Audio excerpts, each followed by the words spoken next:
Hello, and welcome to Talking Legal Aid, a podcast that takes you inside Tennessee's largest nonprofit law firm. I'm Dean Hinton, a licensed attorney for legal aid of Middle Tennessee and the Cumberlands. Whether you're an attorney or a person with a legal problem looking for help, we are here for you.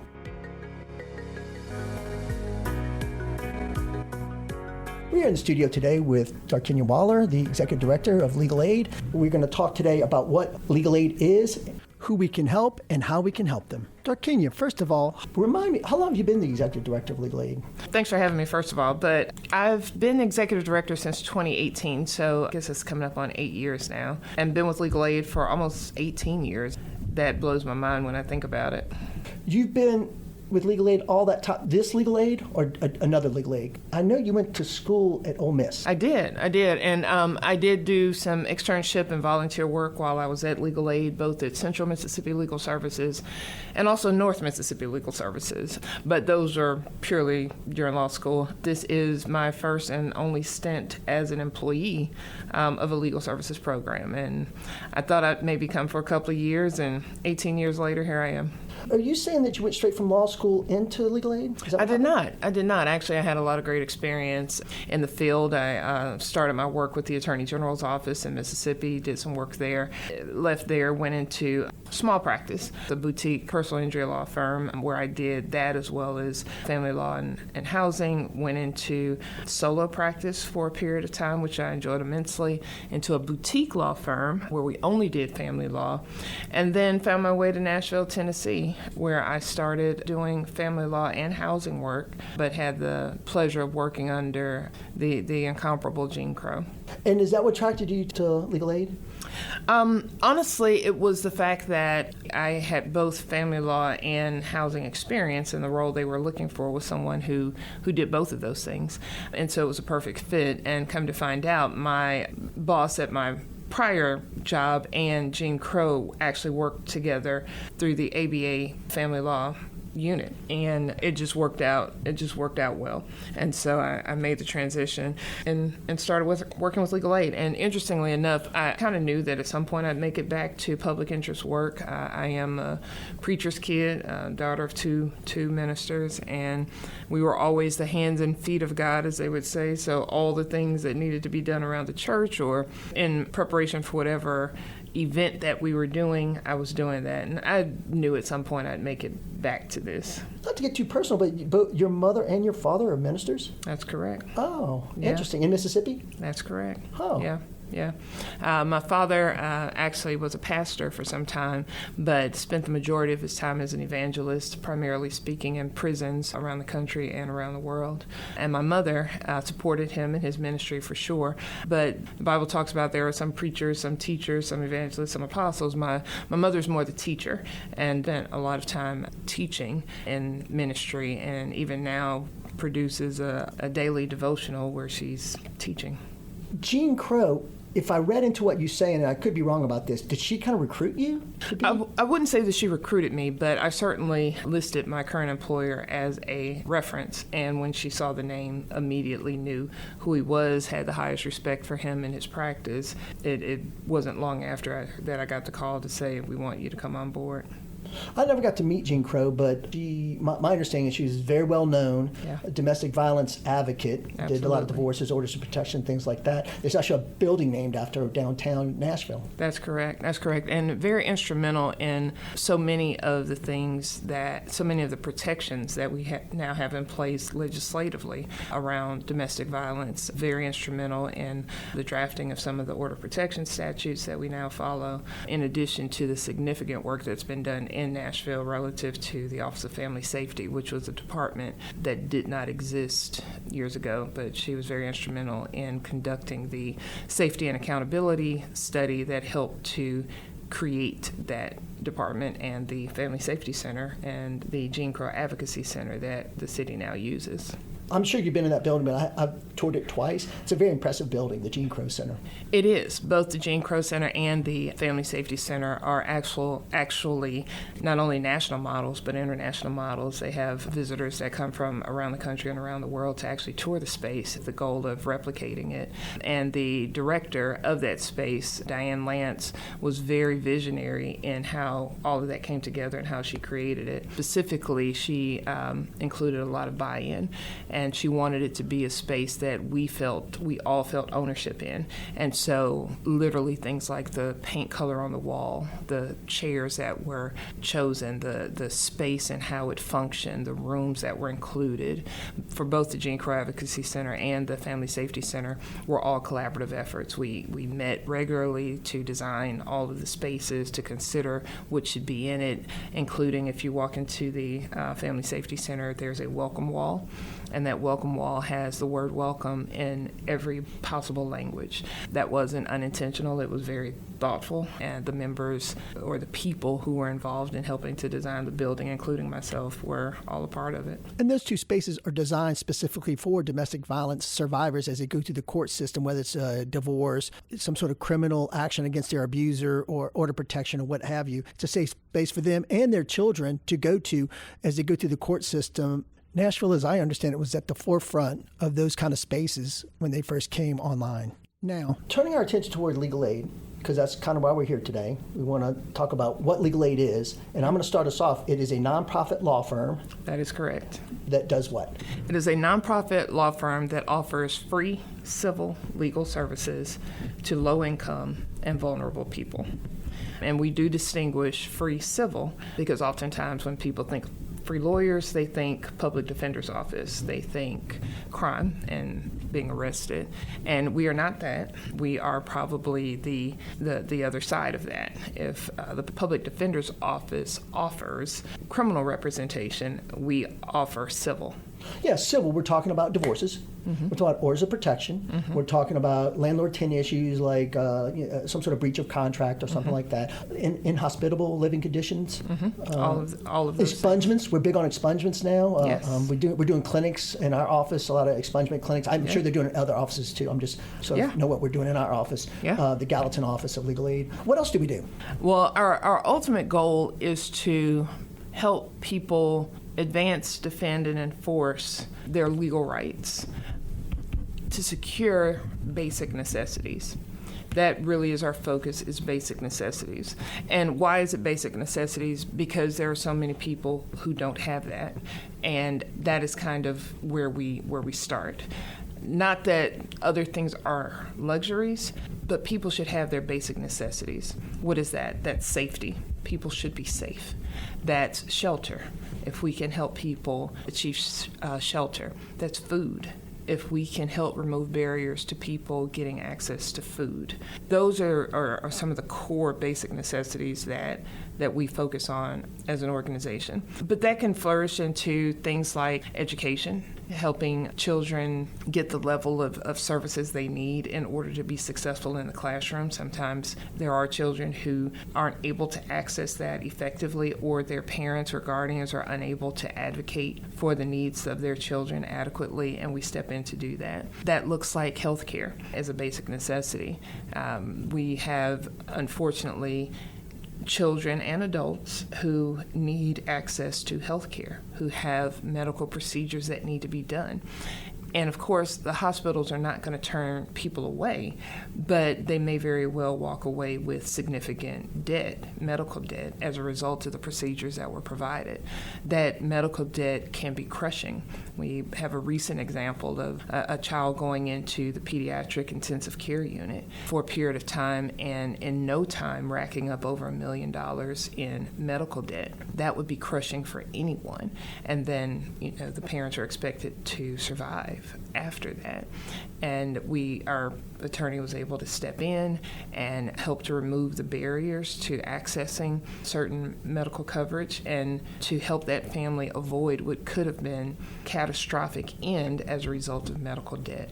So healthcare and choices within healthcare, not just the accessing of the healthcare itself, but certain benefits within it, or preserving assets so that people don't find themselves spiraling into poverty, whether that's achieving Social Security SSI benefits, supplemental security income benefits, or any other kind of income maintenance to help people survive. Our goal is really to remove the barriers that keep people from being successful or self-sufficient. Yeah, I think the term we use a lot at legal aid, maybe even outside of legal aid, is access to justice.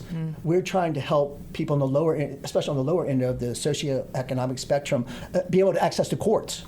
Or at least information. And if we can't take them what we call full service, in other words, if we can't go into court with them, we'll at least try to give them enough resources where they can either do it themselves or find someone who can help them do that. Absolutely. Did I kind of say that right? Yeah, no, absolutely. That is our goal. Unfortunately, because we are not a governmental entity, because we don't have a direct tax base that supports the work we do, because we are a nonprofit, we are dependent on grants, whether federal or private, foundations, as well as donations to do the work that we do. And anytime you're dependent on those kinds of resources, your services may very well be limited. There's just simply not enough to go around. And so we, as an organization, on a local level, but actually it's a national statistic, turn away about half of the people who call us for help. About 50% of the people who actually reach out to us for help are turned away. And it's not because their legal matter isn't important, and it's not always because they don't have a valid case. It's simply because we don't have the resources to help everyone who needs our assistance. There are a lot of legal issues out there. People have a lot of challenges. A recent Justice Gap study produced by the Legal Services Corporation shared that people receive little or no help for 92% of their legal needs, their significant legal needs. So we're not just talking about a boundary dispute between two people living in a area. We're talking about people getting access to health care that they should be able to receive. The difference between, sickness and health. We're talking about people who aren't receiving wages, perhaps, that they should be receiving. The difference between income and poverty. These are real issues, and 92% of them go unaddressed or with little help when it comes to low-income and vulnerable populations. I remember even back in law school, the saying was there's an unlimited demand for free legal services. I think that's kind of what you're talking about here is we will get inundated almost on a daily, weekly basis with calls for service. We have clinics. We have what we call counseling advice letters. We'll send someone a letter and tell them this is how you file for divorce or something like that. There's full representation. Yeah. I'm trying to think of any other ways we can. We might refer it to others, either to the private bar or to a bankruptcy attorney or something like that. Yeah, all of the above. We try to explore every possible avenue to make up for that 50% gap. That includes all of the things that you have named. Obviously, the top tier level is somewhere between direct representation of us in court with someone who needs someone standing beside them, somewhere between that and making systemic change, having the conversations because we've developed the relationships with various departments to perhaps change things that could then have a significant impact down the line. That level of service to just simply giving information, giving just the simplest piece of information, because what we know is knowledge is power. And when people have the information, sometimes they can advocate for themselves if they only knew. And so there's a big range between us standing in court and just giving information. That range includes us soliciting pro bono attorneys. A lot of times people say, oh, you should just get a pro bono attorney. Well, what they don't realize is, one, pro bono is not free. It takes someone who has the expertise and someone who has the need, and then someone to connect those two. And Legal Aid actually does that. We have people on staff whose job it is to recruit attorneys, to encourage them to support pro bono service, to encourage them to take cases, and then to actually, in some instances, train them to take those cases. And then those same persons on our staff will then vet certain cases that come through our intake line or our phone number, and we'll match those people who have the need with the attorney who has the expertise, and then support that attorney along the way, as well as support the client as needed to make sure they get to the desired end.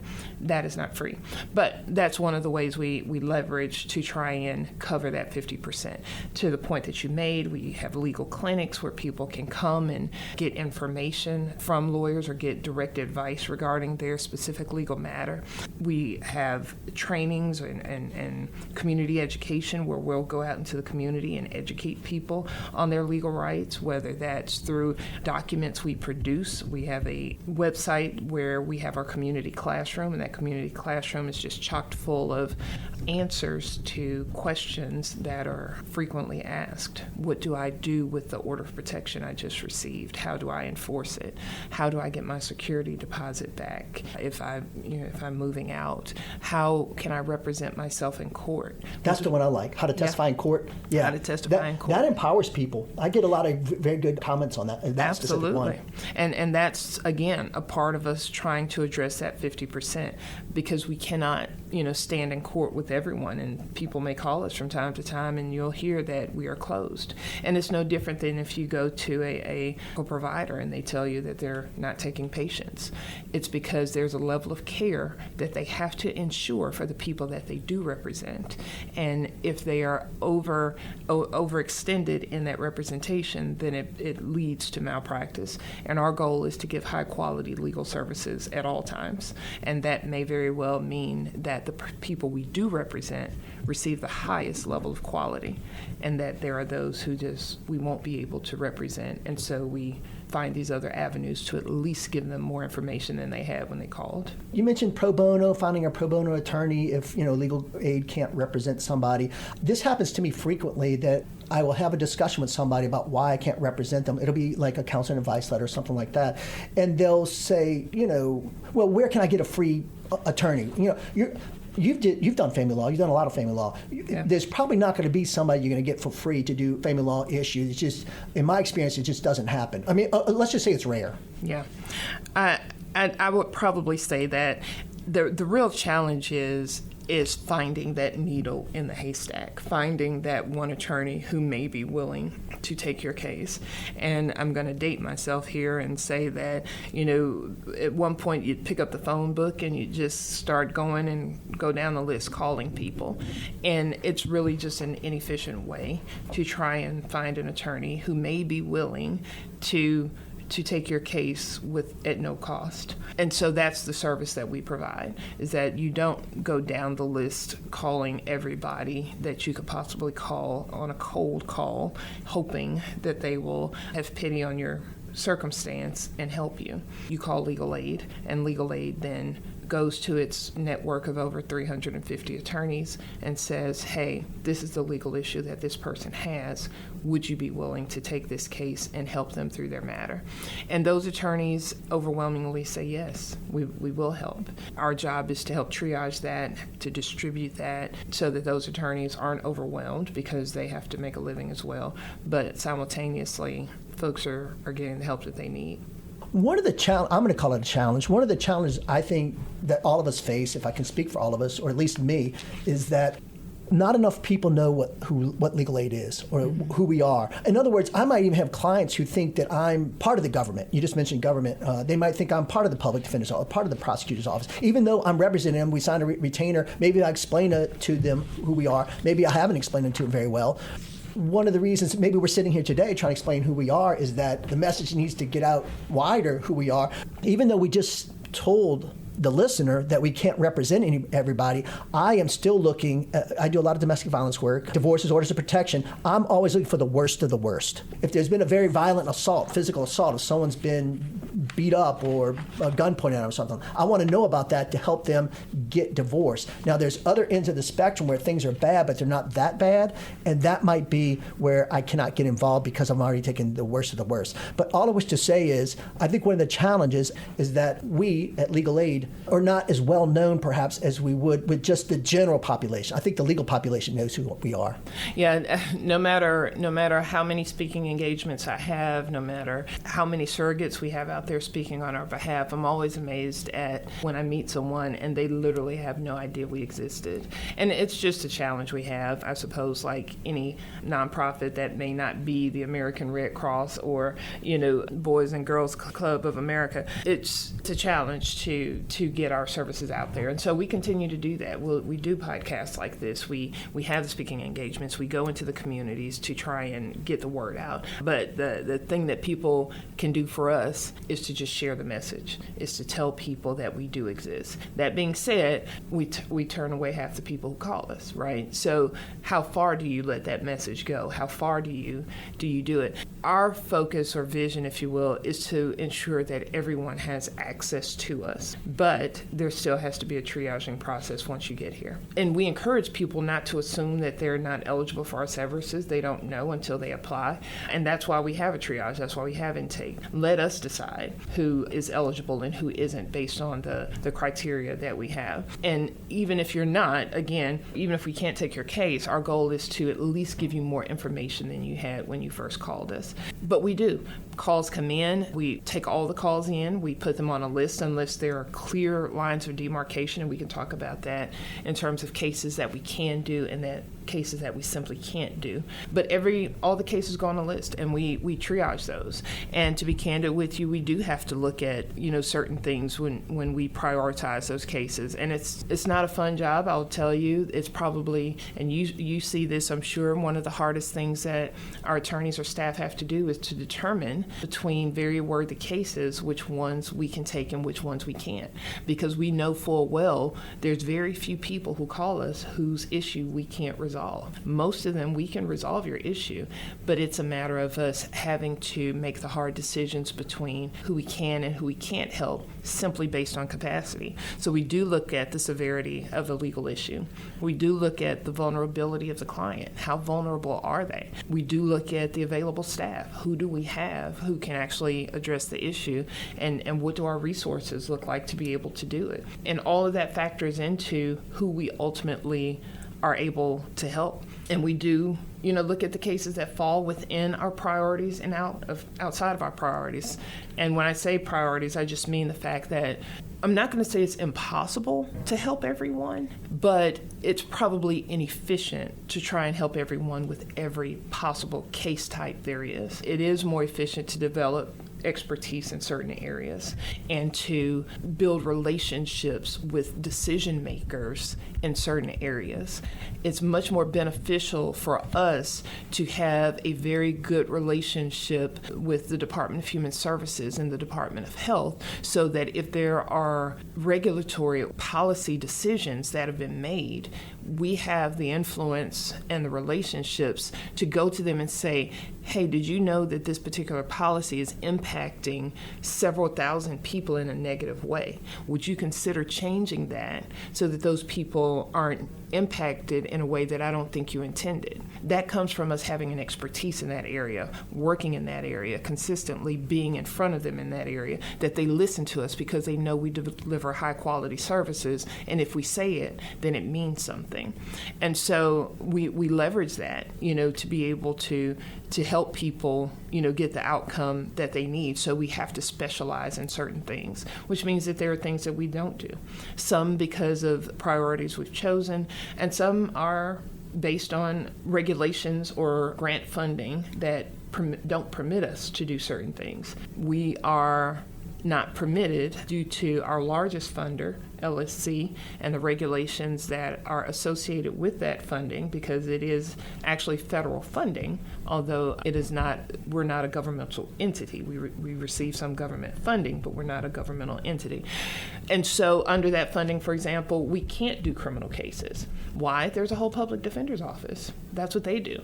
And so we don't do criminal cases. We're not permitted to. We don't lobby. We don't directly lobby with any federal agency, because that's, again, something that we are not permitted to do.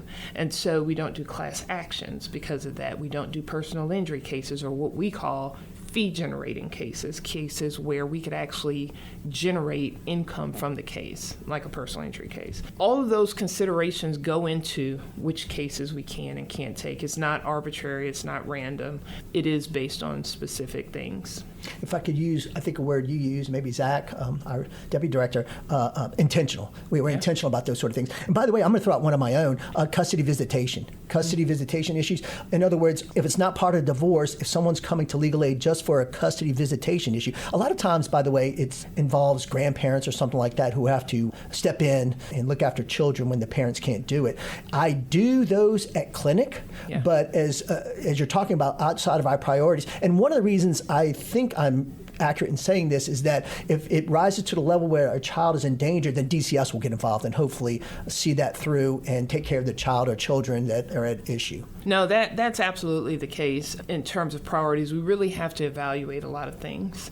And when it comes to those cases, it's not impossible for us to do them, but we do have a policy, if you will, or at least a practice of trying not to duplicate efforts. If there's someone else who people can access to have certain services provided, we try not to duplicate that. We try and be where other attorneys are not so that people can get those services. And yes, to the extent that the Department of Children's Services can be involved to help protect the safety of children, there are attorneys whose job is to protect those children. But I will tell you from a personal perspective, custody is something that's near and dear to my heart because I do know that there is a severe void. There's a severe lack of general representation in custody cases. And the truth of the matter is because of capacity. It would be very easy for all of our attorneys to only do custody, and we would still probably be handling about 20% of the need, if that. And that's if all 55 of our attorneys only handle custody. Across our service area, we might touch 20% of the need. There's just a void, and it would take a significant effort, significant funding for us to be able to cover that area of law to the extent that it needs. People in the legal community, attorneys, judges, or whatever, are going to tell people all the time, that as a general rule, yes, you need an attorney to represent you. Yes, you need guidance. But I have had success stories. People get back to me later where they came to clinic as a custody visitation sort of issue. We gave them the forms. We gave them some information about how to testify, for example, the brochure we were talking about earlier. And they've gotten back to me and said, everything worked out. And so I think we can empower people. Oh, and the point I'm trying to make here is that family law especially, the courts are used to people coming in there and representing themselves, pro se. It's very common. Again, everybody probably needs an attorney, but you can probably get the job done if you lose the emotion and you're prepared, maybe talk to whatever legal aid organizations in your area, as a clinic or whatever. If you get the right guidance and you don't go in there with an angry attitude, you probably can get the job done. It's just tough. I mean, even the judges prefer not to see it, where people come into court unrepresented and are trying to navigate the waters. But the fact of the matter is, because there is no right to an attorney in civil cases. There's an absolute right to an attorney if you've been arrested and you're facing loss of liberty or incarceration, but that right just does not exist in all civil cases. Because of that, people have to sometimes represent themselves because they simply cannot access the justice system in a meaningful way other than to represent themselves. And so, yes, those folks do walk into court to represent themselves. And the reason lawyers are so important is because we are a step removed. We are able to remove the emotion. And oftentimes it's challenging for individuals to be able to do that. We're talking about their child. There's no more primal instinct than to do what you need to do to protect yourself or your child. And so it does make it challenging to walk into court. But with proper information, with guidance, yeah, people can. And there's a constitutional right. You have an absolute right to represent yourself in court. If you are unable or unwilling to have legal representation, you have that right. And you can absolutely do so if the information is provided, which is why we work so hard to make that available to the public in the event they find themselves in that situation and have to represent themselves. How do you see legal aid fitting into maybe the broader civil legal system? And maybe you've touched on this already. As I mentioned, there is no right to our services, which is why we are a nonprofit. We are a bunch of lawyers that got together and said, that's really not okay, that people have to go into court without a lawyer if they can't afford one on civil cases. That just doesn't seem right when we think about American jurisprudence. We think about the law. Nonprofit legal aids came about. Going back as far as the Johnson administration, they found that when we look at all of the possible safety nets that are out there, legal services, dollar for dollar, returns the highest on your investment. A report distributed by the Legal Services Corporation showed that there's a $7 return on investment for every $1 you invest in legal aid. And so as far as back as the Johnson administration, they realized that if there was going to be a real attack or a real war on poverty with the genuine goal to eliminate poverty, legal services has to be at the forefront of that. Legal services has to be front and center to make that happen. Why? Because we have the ability to force change in institutions, because often the change is not a one-off. It needs to be systemic. It needs to be institutional in order to get the widespread change that's needed. And we do that all the time. I mean, that's